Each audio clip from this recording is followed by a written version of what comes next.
They said Filipinos could be replaced by cheaper labor, faster systems, or artificial intelligence. But every time the world tried, something went missing, something no machine, no policy, no training manual could copy. It wasn't just skill, it was spirit. Because when the storm hits, when families are miles apart, when everything seems lost, the Filipino still stands. Not because it's easy, but because 3 unshakable values hold them up: faith, family, and work ethic. These aren't just traditions, they're the reason the world's hospitals still run, the ships still sail, and the communities abroad still smile. So today, let's break it down. How these 3 invisible powers made Filipinos the most irreplaceable people on Earth. If you're interested in this topic, hit the like button, subscribe, and type interested in the comments, and I will give you a heart. When the world talks about Filipino strength, it always starts with tragedy, but ends with faith. Because in every typhoon that flattens cities, in every blackout, in every home rebuilt from the mud, faith isn't just a belief, it's the country's backbone.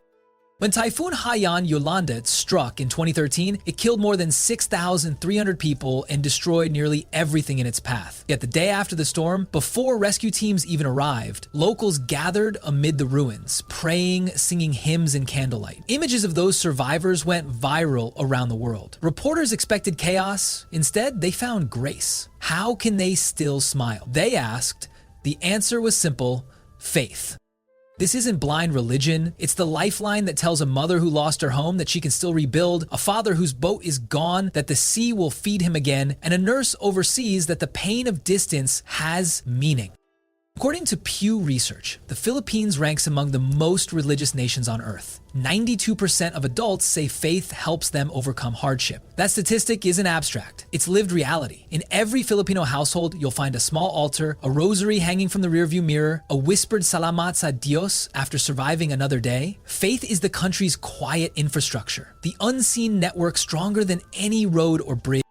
But faith doesn't just live inside churches, it's in the workplace too. Ask foreign employers why they prefer Filipino workers and they'll tell you they have heart. That's faith turned into work ethic, believing that every task, no matter how small, has purpose. Filipino nurses praying before night shifts in London, caregivers in Riyadh whispering, "Lord, guide me," seafarers clutching rosaries before crossing rough seas, all of them transform labor into devotion. A 2024 survey from the International Labor Organization found that Filipino overseas workers rank among the most optimistic and emotionally resilient employees in Asia. That resilience isn't coincidence. It's a byproduct of a nation that has suffered, prayed, and risen too many times to give up now. Yet faith also carries contradiction. For many Filipinos, it's what gives strength, but also what tests it. Because when tragedy repeats, when governments fail, when injustice lingers, it's tempting to lose hope. But the Filipino doesn't. They rebuild, they forgive, they keep believing that good will come, even when logic says it won't. Take Marissa, an overseas domestic worker in Hong Kong. She left her 2 kids in Iloilo, promising to return after 2 years. 10 years later, she's still there, her daughter now a nurse, her son in college, all because she endured loneliness, armed only with Sunday Mass and video calls. When asked how she kept going, she said, "Because God made me a mother, and mothers don't quit." That's not theology, that's faith in motion. During the pandemic, while much of the world collapsed into fear, Filipino frontliners became the world's first responders: nurses, medics, caregivers. In the UK, where more than 40,000 Filipino nurses work for the NHS, chapels inside hospitals were often filled with them, lighting candles for patients who didn't make it. Even in grief, they prayed for the next one to live. Doctors called it miracle morale. The truth? It was faith-fueling duty. And yet, faith is not just about surviving storms. It's about redefining hope for the next generation. Every prayer whispered after tragedy becomes a promise that the Philippines will rise better, smarter, kinder. Faith turns pain into fuel. That's why when the world labels Filipinos as resilient, it's not pity, it's awe. But here's where the shock comes in. This faith that lifts the Filipino spirit is also what the world has quietly depended on. In disaster zones, conflict hospitals, cruise ships, and classrooms, Filipinos carry that same spirit abroad. Employers from Japan to Canada note that when crises strike, blackouts, system crashes, emergencies, Filipino staff are the first to stay calm, adapt, lead. Why? Because they've lived through worse. Because faith taught them patience and courage no training manual could. When the 6.9 magnitude earthquake struck Cebu in 2025, rescue footage showed volunteers, many of them ordinary citizens, pulling survivors from rubble while chanting prayers. One man was heard saying, "Walong tuanan, kain natin tu kasama si Lord." No one gets left behind. We've got this because God is with us. That's faith, weaponized as collective strength. And the world has noticed. Studies by the Harvard Kennedy School and the World Values Survey show that societies with high communal faith tend to recover faster from natural disasters and economic shocks. The Philippines ranks at the top. Faith literally shortens recovery time. But the question we must ask is this: how long can a nation survive on faith alone? Because while belief sustains hearts, it can't rebuild roads, raise wages, or reform systems. Faith keeps people standing, but leadership must walk beside it. The danger is when faith becomes an excuse for those in power to do nothing, thinking Filipinos will always make do. That's the test of faith in modern times, turning belief into accountability. Still, despite neglect, despite injustice, the Filipino spirit keeps lighting candles in the dark. Every storm ends with a sunrise, and every prayer ends with action. Because for Filipinos, faith isn't waiting for miracles, it's becoming one. So the next time someone asks why Filipinos never break, tell them it's not luck, it's legacy. It's not naivety, it's endurance built from generations of pain, love, and prayer. Faith is the first pillar that makes Filipinos irreplaceable. It's what the world feels but can't explain, the invisible force that holds a scattered nation together. Comment faith if you believe this unshakable spirit is what keeps Filipinos unstoppable. If faith is what keeps Filipinos standing, family is what keeps them moving. Because behind every Filipino abroad, there's a mother praying, a child waiting, and a promise whispered before departure. Para ito sa inyo. The world often calls OFWs heroes, but few understand that their real mission isn't just to earn money, it's to keep an entire family's heartbeat steady across oceans. The Filipino family is not just emotional glue, it's the country's most powerful economic engine. According to World Bank data, 2024, Filipino workers sent home $36,100,000,000 in remittances, ranking fourth largest in the world, only behind India, Mexico, and China. That's nearly 10% of the Philippines' GDP. Imagine an economy fueled not by corporations or oil, but by love. Every dollar transferred isn't just currency. It's tuition, medicine, roofs, dreams. But here's where the first shock hits. That strength comes at a cost most families never show. In the Philippines, an estimated 11 million Filipinos work abroad, leaving behind 9 million children growing up without a parent. It's a national paradox. Love so strong, it requires separation. Listen to Carla, a 9-year-old from Davao. Her mom, a caregiver in Italy, calls nightly through a cracked phone screen.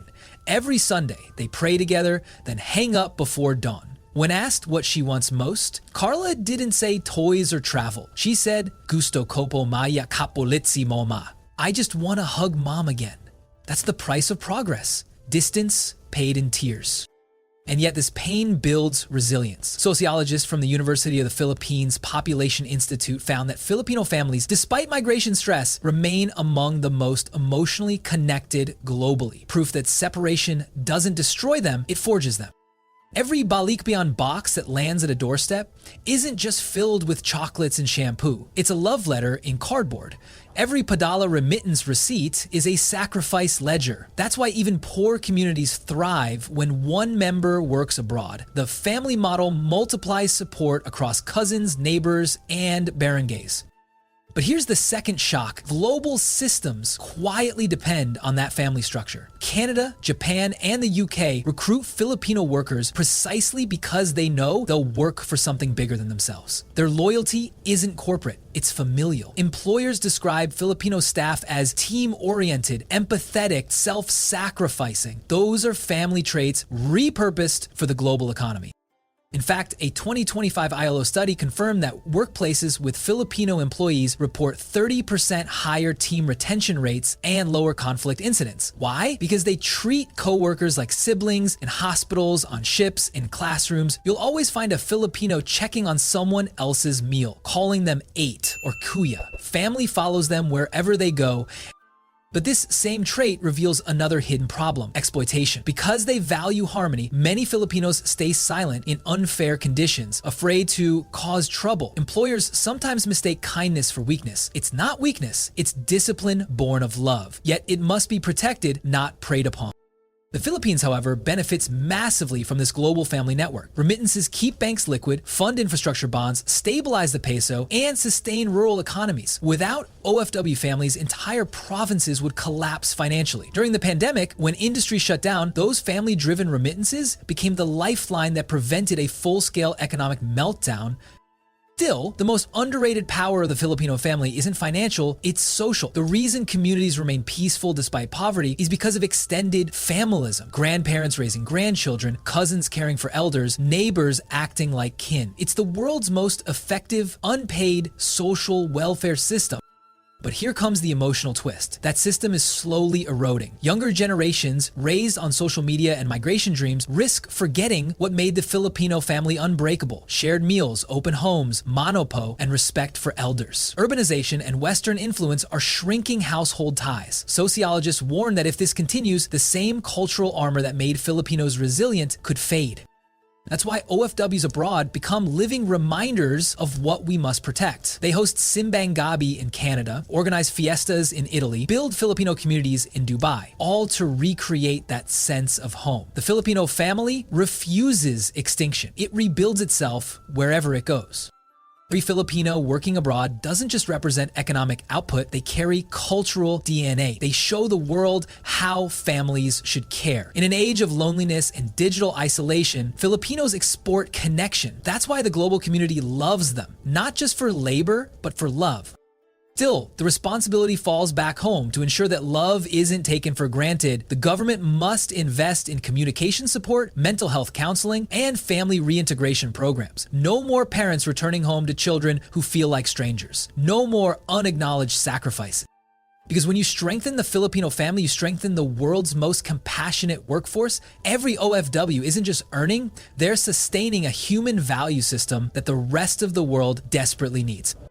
When you think about it, the Filipino family model is humanity's prototype for survival. Faith to endure, love to sacrifice, community to rebuild.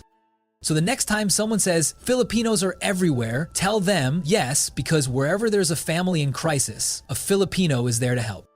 Comment Pambla if your strength too comes from your family. If faith is the light and family is the fire, then work ethic is the steel, the unbreakable discipline that turns Filipino hope into impact. Around the world, this quiet power keeps nations alive, yet few ever stop to realize it. From hospitals in London to oil rigs in Qatar, from ships in Alaska to hotels in Dubai, Filipino workers have become the invisible backbone of progress. Ask anyone who's worked with a Filipino and they'll tell you the same thing. They don't just finish the job, they finish it right. A British survey by the National Health Service, NHS, in 2024 reported that Filipino nurses had the highest patient satisfaction scores among all foreign staff. In Japan, care facilities employing Filipino caregivers saw a 30% lower turnover, according to the Tokyo Social Welfare Council. In the Middle East, construction firms have nicknamed their Filipino crews the heartbeat shift. But here's the first shock. This excellence doesn't come from privilege, it comes from survival. Back home, the average Filipino learns responsibility young. Help cook rice, care for siblings, respect elders, finish homework before dark. That discipline becomes a reflex. So when they enter foreign workplaces, they treat every task as personal duty, not corporate obligation. Take Arnel, a seafarer from Leyte. For 18 years, he's crossed the Atlantic through hurricanes, delivering goods to ports he's never seen in daylight. He says, Pagod ako, pero de pa magawa ko. Maramiu masa. I'm tired, but it must be done. Many are depending on me. That mindset, multiplied by millions, is what keeps supply chains moving and economies breathing. Yet the world often mistakes that humility for passivity. Filipinos rarely boast, but their record speaks louder than any flag. A 2025 report by the International Labor Organization ranked the Philippines in the top 5 countries for overseas labor reliability and adaptability. Translation: when crisis hits, others freeze. Filipinos improvise. Remember the pandemic? When hospitals overflowed, Filipino nurses filled the gaps. When planes stopped flying, Filipino flight crews volunteered for repatriation missions. Even when PPE was scarce, they stayed. The World Health Organization later called Filipino healthcare workers a stabilizing global force. That's not marketing, that's endurance, shaped by decades of hardship and hope. But here's the second shock. This incredible work ethic often hides quiet exploitation. Many OFWs work 12 to 16-hour shifts without overtime, fearing job loss. Some pay recruitment loans that erase half their income. Yet they still send money home every month. They build skyscrapers they'll never see and care for families that aren't theirs. All because somewhere their own family is counting on them. The emotional toll is heavy. Studies from the University of Hong Kong found that Filipino domestic workers experience some of the highest rates of chronic fatigue and depression in Asia. Still, absenteeism remains near zero. Why? Because quitting isn't an option when you're the breadwinner of 5. This is where the third shock emerges. Despite carrying the weight of other nations, Filipino workers rarely rise to top positions abroad. Many remain in mid or low-level roles due to visa restrictions, wage ceilings, or cultural bias. The world loves their service but rarely shares its power. That has to change. Recognition must evolve from hardworking to leadership-worthy. Because the Filipino work ethic isn't just about endurance, it's about innovation wrapped in humility. Overseas engineers have led smart grid projects in Canada. Filipino software analysts now drive fintech operations in Singapore. Caregivers in Japan are pioneering robot-assisted elder care programs. These aren't anomalies, they're the new standard of competence with compassion. And it's not only abroad. Back home, Filipino entrepreneurs mirror the same spirit. Micro bars owners open at dawn and close past midnight. Teachers travel mountains to reach students. Jeepney drivers rebuild their routes after typhoons. The same ethic powering global hospitals powers sari-sari stores in rural towns. Work for Filipinos isn't just labor, it's love translated into action. Economists call this social productivity, where personal values increase national output. The Asian Development Bank noted that nations with large Filipino workforces abroad show measurable resilience in recessions, thanks to consistent remittance flow and trust in Filipino reliability. Even multinational corporations admit it. Teams with Filipino employees have higher morale and smoother communication. But here's where the emotional finale begins. Machines are rising, AI is replacing human labor, and the world is chasing speed over soul. Yet there's one thing technology can't automate: empathy. The Filipino worker brings that to every task. They'll greet you by name, remember your story, and still smile after 16 hours. In a future ruled by cold efficiency, that humanity is priceless. So while others fear being replaced by automation, Filipinos redefine what irreplaceable means. You can copy their skills, you can mimic their process, but you can't replicate their heart. In London, a Filipino nurse once told a BBC reporter, "We don't heal only the body, we heal the loneliness too." That line went viral, not because it was poetic, but because it was true. And that's the legacy of the Filipino work ethic: professionalism guided by soul. Still, this legacy needs protection. Governments must ensure fair pay, job mobility, and leadership opportunities for overseas Filipinos. Local industries must cultivate the same dedication through education, fair incentives, and respect. If the world depends on Filipino work, then the Philippines must dignify it. Because every time a Filipino clocks in abroad, it's not just another shift, it's another testament to what our values can achieve when faith becomes purpose and family becomes motivation. Work ethic is the final pillar of Filipino greatness. It's why the world's doors stay open. It's why when crises strike, they say, "Call the Filipinos, they'll fix it." Comment respect if you're proud that Filipino hands are shaping the world with humility, heart, and hope.